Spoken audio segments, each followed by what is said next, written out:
The gentlelady is recognized.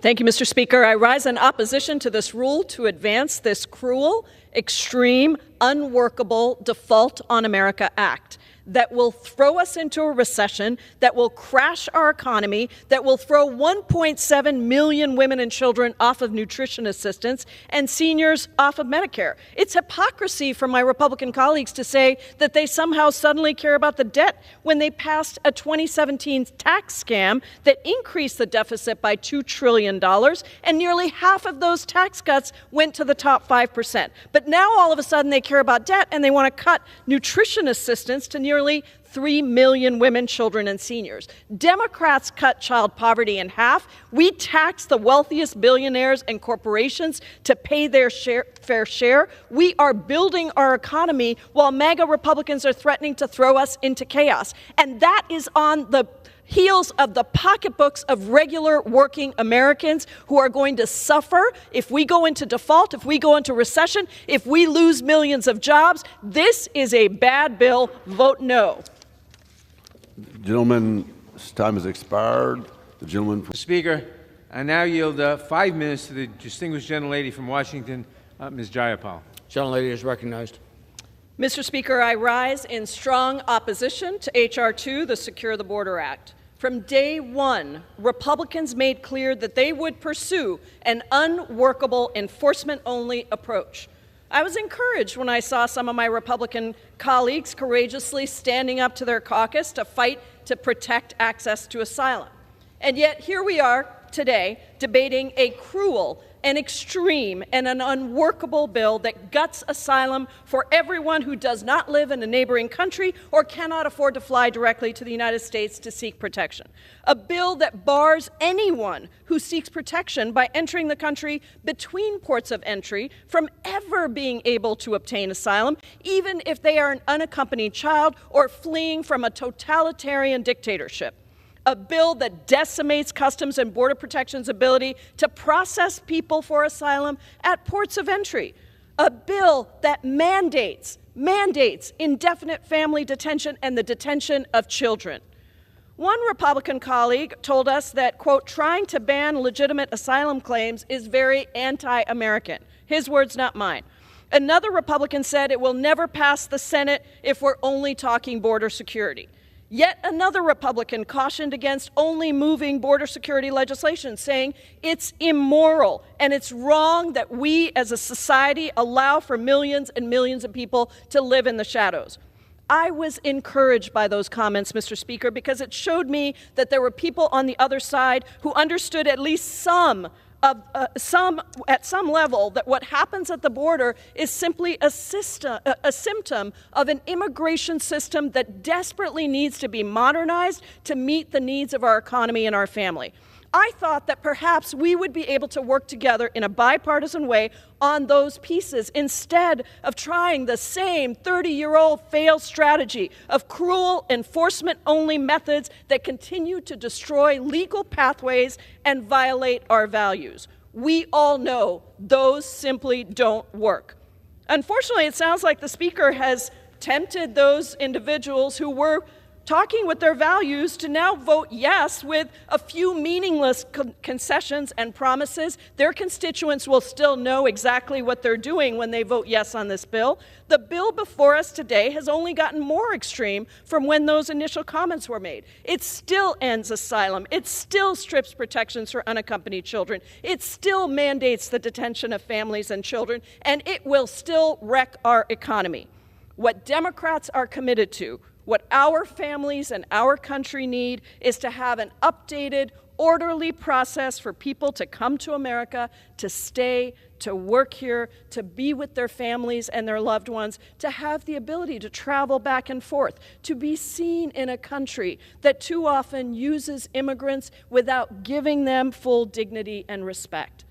The immigration system is made up of many different legal pathways, whether you're a refugee fleeing war and economic devastation, or an asylee that's fleeing persecution, or a worker who's seeking to come here and work in the many fields that demand immigrant labor and skills, from agriculture to healthcare, whether you're a child or a parent or a sibling who seeks to be reunited with your immediate family, whether you're somebody who wants to start a small business or lead a major company. Unfortunately, the previous administration stripped so many of those pathways, decimated the funding to process those who seek to come in, and did nothing for those who have been here, often for 15 years or more. That is why Democrats have put forward real, bipartisan solutions to humanely fix and modernize the immigration system, including the recently introduced comprehensive bill by Linda Sanchez to reform our immigration system in a humane way. Immigration has been the unique genius of America's history, necessary to our economic vitality, necessary to the success of the country. We know what we need to do to fix the system, Mr. Speaker. That's not a question in terms of policy. In fact, just 10 years ago, a bipartisan comprehensive immigration bill passed the U.S. Senate with 68 bipartisan votes, only to come to this floor, the floor of the House, where the Republican majority refused to bring it to a vote. Why? Why, Mr. Speaker, did it not come to a vote in the House with that huge of a bipartisan majority in the Senate? Because Republicans in the House knew that it would pass in a bipartisan way, and somehow my friends on the other side think that it benefits them to have an immigration system that is broken so they can continue to vilify and demonize immigrants who are here and stop them from doing the work they need to do and being respected. We need to call this hypocrisy out over and over Mr. again. Speaker, I yield the gentlelady an additional minute. The American people support immigration, and we are ready. We are ready, Mr. Speaker, to work with serious Republicans to pass meaningful reforms. Not an enforcement-only strategy that will continue to be a failed strategy no matter who's in the White House, but actually a strategy that allows people to come to this country, that upholds our values, that is not un-American, but is the very essence of what America stands for so many people around the United States, including me, somebody who came here at 16 years old by myself to this country, and now, after so many years of fighting for this country, I'm able to be here as a United States Congress member. Those are the values that we need to remember. Vote no on this extreme, unworkable, cruel bill. It is a patchwork of overlapping and contradictory bills that are just about enforcement only, not about real solutions. It is clear that my friends on the other side do not have real solutions to this issue and just want to keep this out there so we can continue to demonize immigrants. Democrats will not stand for it. Vote no. I now yield 3 minutes to the distinguished gentlelady from Washington, Ms. Jayapal. The gentlewoman is recognized for 3 minutes. Thank you, Mr. Speaker. I rise in strong opposition to this resolution, and I do so sadly because there are many things that my good colleague across the aisle from Colorado and I agree on and work on. This is unequivocally not one of them.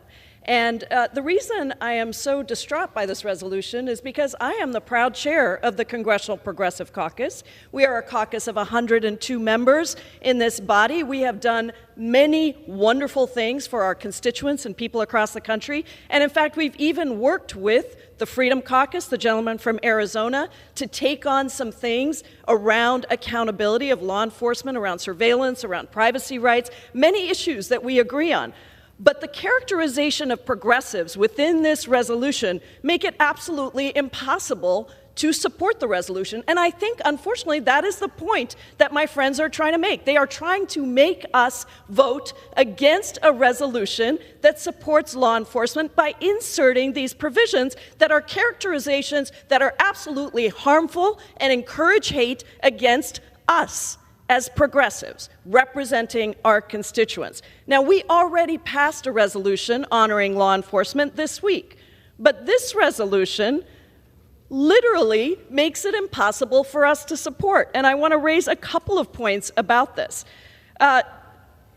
Holding law enforcement accountable, my colleague from Arizona said we want to hold federal law enforcement accountable. Well, that is exactly what Democrats sought to do when we passed the George Floyd Justice and Policing Act, which not a single Republican voted for. We need accountability of all of our agencies at all levels. That doesn't mean we don't appreciate the work that those agencies do. We absolutely do. And as somebody who experienced violent threats against my life and my family's life, with a man showing up with a gun at my house, and I was defended by our local law enforcement, and I am incredibly grateful to them. I resent the characterization that somehow we progressives do not support law enforcement just because we want to have accountability in our communities so that black and brown people can walk down the streets and feel safe. Now, in addition, this is not about honoring law enforcement, because last week I tried to introduce a resolution that said if we're going to honor law enforcement, or an amendment, in committee, that said if we're going to honor law enforcement, then let's honor the brave men and women of the United States Capitol Police and all of the levels of local, state, federal law enforcement that defended us in this body on January 6, 2021. When a violent group of right-wing MAGA extremists came and launched an insurrection against this body. I was trapped in the gallery right there in those seats. Long after other people were evacuated from the gallery, some of my friends— The gentlewoman's time has expired. Gentlelady, an additional minute. The gentlelady is recognized for 1 minute. Some of my friends and I were trapped there. We saw everything happen. And so I introduced an amendment to honor those federal law enforcement people. And you know what? Republicans could have taken it and voted against it if they wanted to show where they stand. But they didn't. They hid behind a ridiculous assertion of germaneness and essentially silenced our voices. So I think we have to be real about what this resolution is. And with great respect to my friend from Colorado, we want accountability of all agencies. They want to defend federal law enforcement. We want to honor all law enforcement, including those that defended us here at the Capitol on January 6th. Let my Republican colleagues call out that it was an insurrection on January 6th, and that our federal law enforcement and local law enforcement that defended us here deserve the same honor that they are planning to give to local law enforcement. Let's just honor all law enforcement, and let's take out the references to progressives, which I take great offense to. And so I vote no on this resolution, and I call on my colleagues to vote no on this partisan and frankly hypocritical resolution. Thank you. Mr. Speaker, this is an outrage. Republicans want to drive us over the cliff into default and catastrophe and cut off health care and Social Security payments and drive up interest rates so more people are homeless and hungry. 5 Republicans could join all 213 Democrats and lift the debt ceiling right now, but they went home. My constituent Amy called me absolutely terrified that she is going to miss her Social Security payment. And if that happens, then she can't pay her rent and she won't have a place to live. Amy heard Republicans yesterday say the quiet part out loud. They said, "We don't want to negotiate with our hostage." Well, Amy is your hostage. She and millions like her, teachers, firefighters, seniors, veterans, are demanding that Republicans stop playing games with their lives. Donald Trump presided over the 3rd largest deficit increase in the debt ever because they spent almost $2 trillion on tax cuts for the wealthiest billionaires. And now they want poor and working people to pay that bill. Stop it. Pass a clean debt ceiling right now. To address the House for 1 minute, revise and extend my remarks. Without objection, the gentleman is recognized for 1 minute. Mr. Speaker, I rise today to stand against anti-Semitism. I stand before you as a Republican member of Congress to address the issue that transcends party lines and touches the very core of who we are as Americans. Anti-Semitism is a pernicious form of hatred that has persisted for far too long in our world. It undermines the principles of tolerance, acceptance, and compassion that we hold dear as Americans. It is deeply troubling and entirely unacceptable that a colleague on the other side of the aisle has labeled Israel a racist state. We must be resolute in our efforts to combat this hate and be unequivocal in our condemnation of anti-Semitism in all of its forms from all persons. The Jewish people have shown incredible resilience and strength as they have faced unimaginable suffering throughout history, from the horrors of the Holocaust to the persistent prejudice that seeks to marginalize them even today, as the Jewish people have been unjustly targeted. Let us join hands in solidarity, Mr. Speaker, with our Jewish brothers and sisters and make it our mission to combat and eradicate anti-Semitism once and for all. And I yield back. From what purpose does the gentleman? Thank you, Madam Speaker. My bipartisan amendment would prevent funding from this bill to be used to carry out the Defense Department's, quote, unfunded priorities list.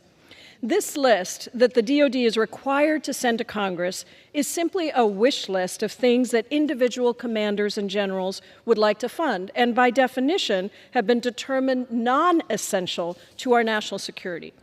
This practice does not serve the national security interests of the United States, and in fact, it was not mandatory until the passage of the fiscal 17 NDAA.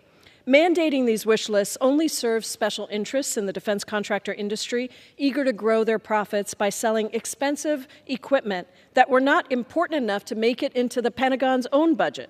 This is corruption and a waste of taxpayer dollars.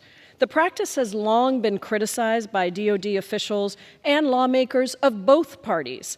Bush-appointed Defense Secretary Robert Gates all but banned the list, strongly discouraging his generals from submitting wish lists to Congress during his tenure.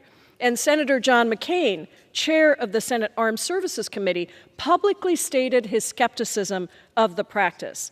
In fact, in response to a letter that I sent to the Department of Defense on this practice, Undersecretary of Defense Michael McCord said on behalf of Defense Secretary Austin, and I'm quoting, "Therefore, the Department supports your proposal to repeal the requirement in 10 U.S.C. 222A, and that is to send Congress an unfunded priorities list."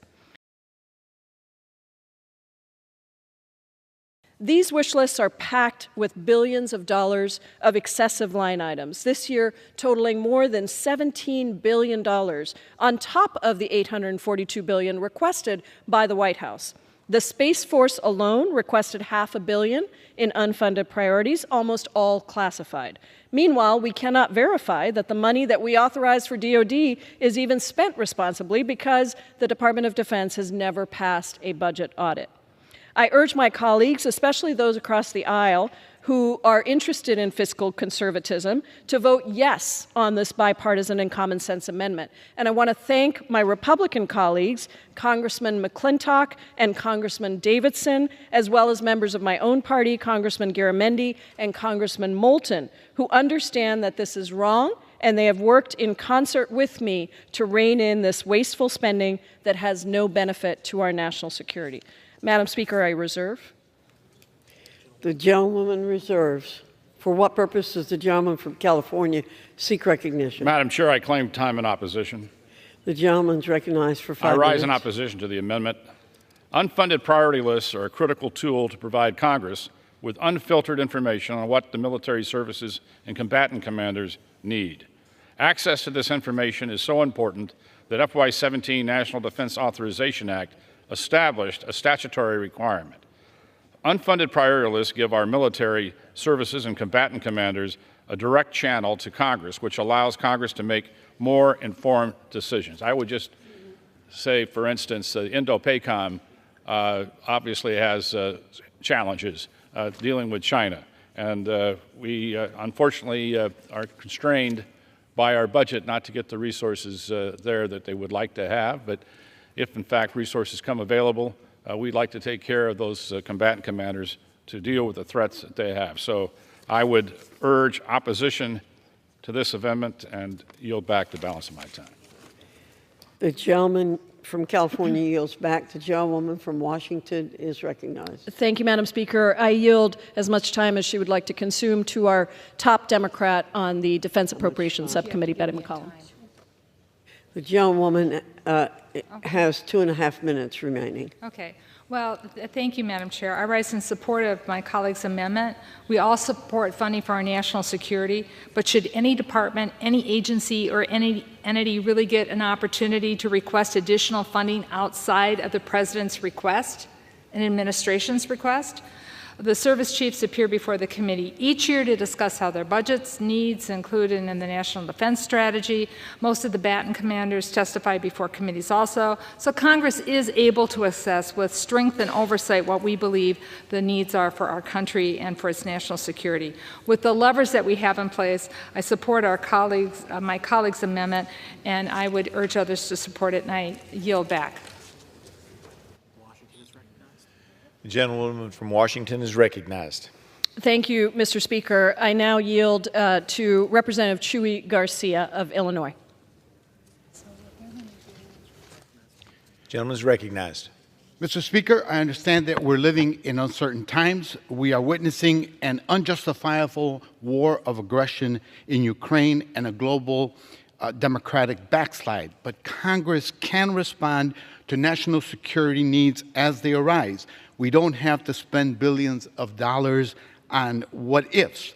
These risks are already built into the Pentagon's budget request. But if military leaders want more funding for their wish list, there is nothing in this amendment that will prevent DoD from supplying an unfunded priorities list to Congress, but this process should be optional, just as it was 7 years ago. I urge my colleagues to vote yes on this amendment, and I reserve the balance of my time. The time is controlled by the gentlewoman from Washington. Thank you. Thank you, Mr. Speaker. I ask unanimous consent to enter into the record this letter from Undersecretary of Defense Michael McCord that I quoted earlier. The gentlewoman's request will be covered by general leave. Thank you, Mr. Speaker. And I will just close out by saying that we know that the Department of Defense is necessarily a hierarchical institution where the top leaders identify the most important priorities across a very vast swath of departments within the Department of Defense.